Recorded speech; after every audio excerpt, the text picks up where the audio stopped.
Hey guys, Sam back here again. And this week in this edition of the Criterion Collection review, we're going to be looking at a film that sort of kickstarted Alfred Hitchcock's period in America.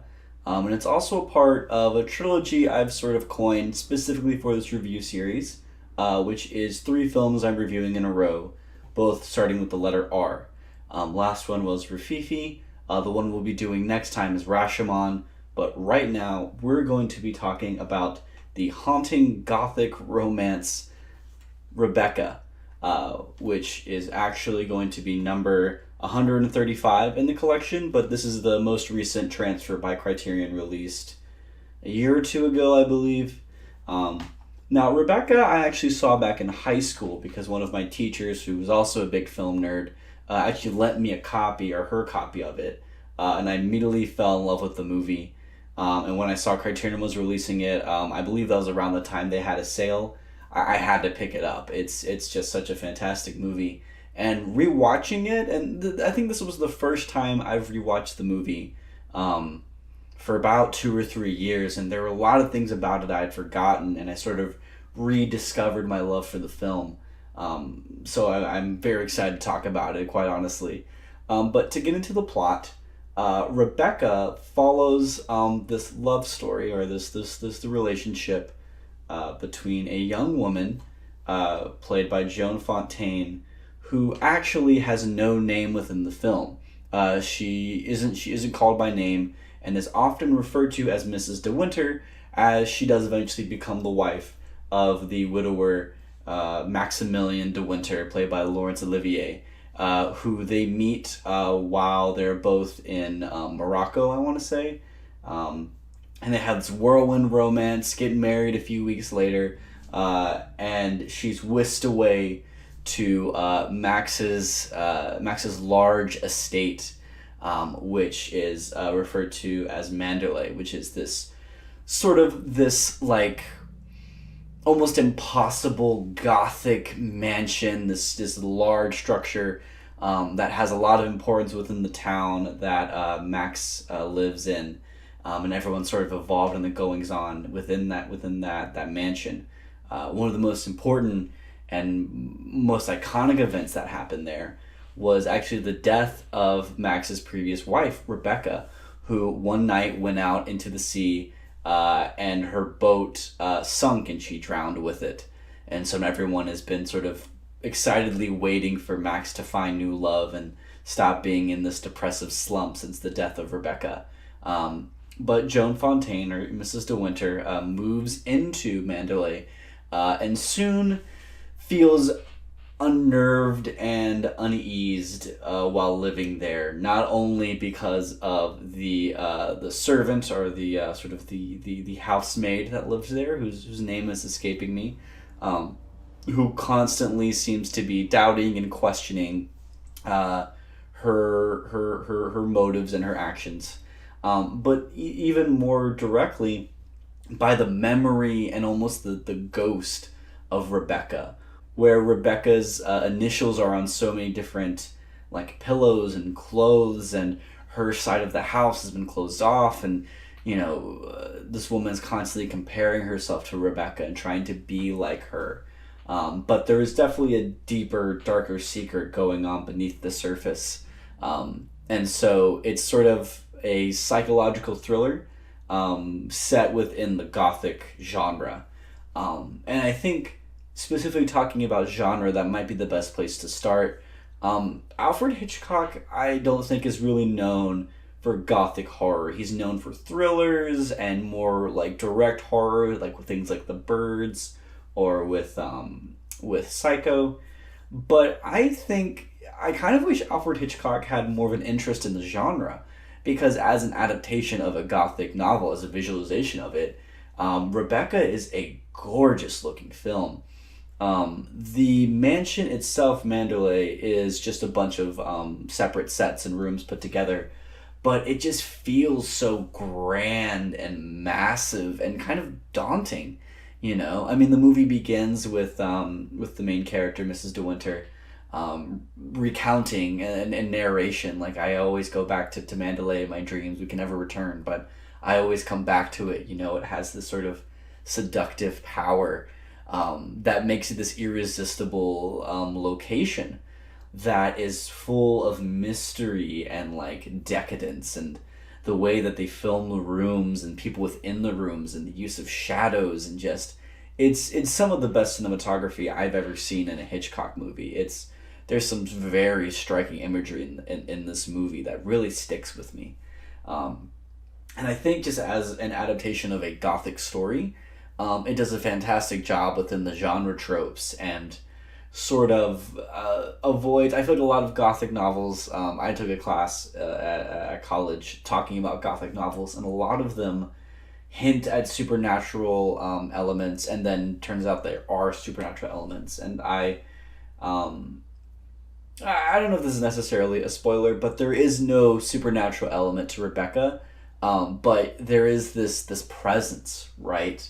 Where you are unsure if there is a ghost, if there is a spirit, like maybe Rebecca really is haunting this place. Maybe not as a physical spirit, but definitely her memory and the expectations that come with that are definitely haunting this woman. And I think that's probably one of my favorite aspects of the plot.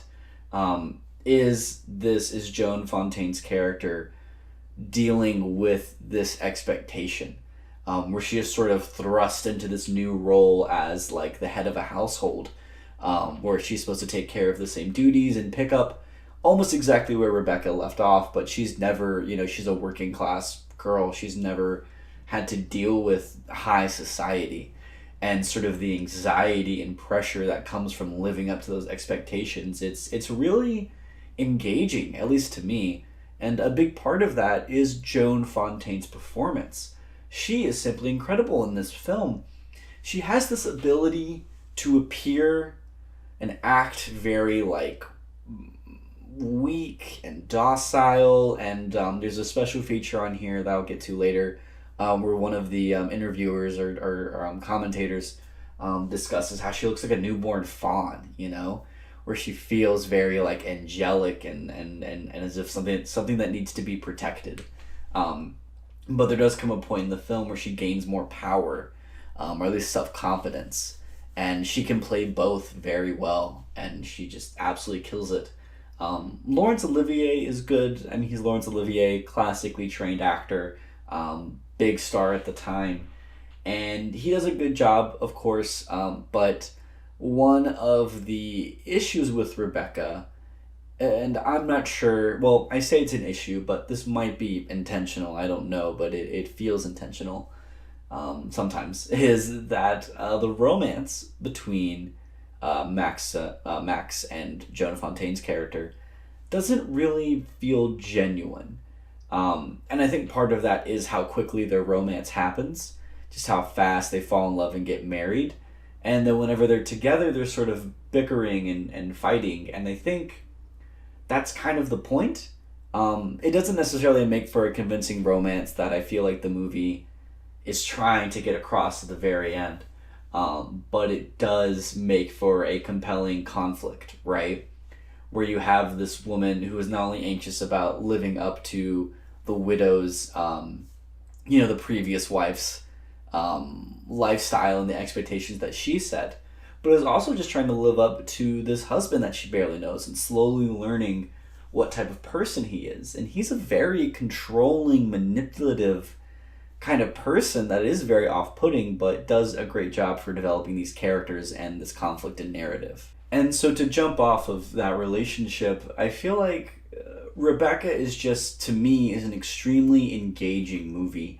Not just visually, but character-wise. I'm really struck by sort of these power plays within their relationship, not only between Max and Joan Fontaine's character, but also between Joan Fontaine and Rebecca, and how Rebecca, despite being dead, still seems to have power and domain over this house and over the new wife. It's simply incredible.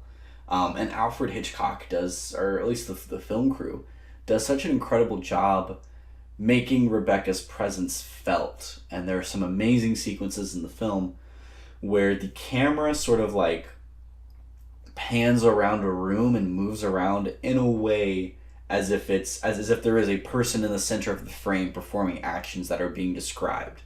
And it does such an incredible job at like conveying how ideas and people and memories haunt us. I just think Rebecca is one of Alfred Hitchcock's best, and I think it's such an incredible exploration of like anxiety and like not guilt, but like expectation and the toxicity of relationships and how past events can affect the present, and all these different themes and ideas, leading to a finale, like a final 30 minutes, that I originally thought there was a criticism in the finale where we sort of leave Mandalay for a different plot. We sort of going to the town, and I thought like, man, I really wish we were back at Mandalay. I wish we were back in the house, and I realized that's kind of the point, right? Like that is what is so like it. The movie has achieved conveying to me how important and like seductive this house is, this place is, how its mystery draws us in just like the mystery of the plot.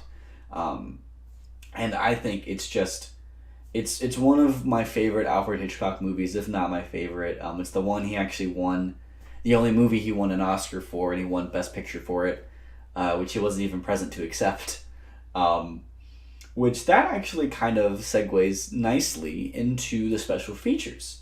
So the special features in Rebecca sort of are a mixture of, are one of two things.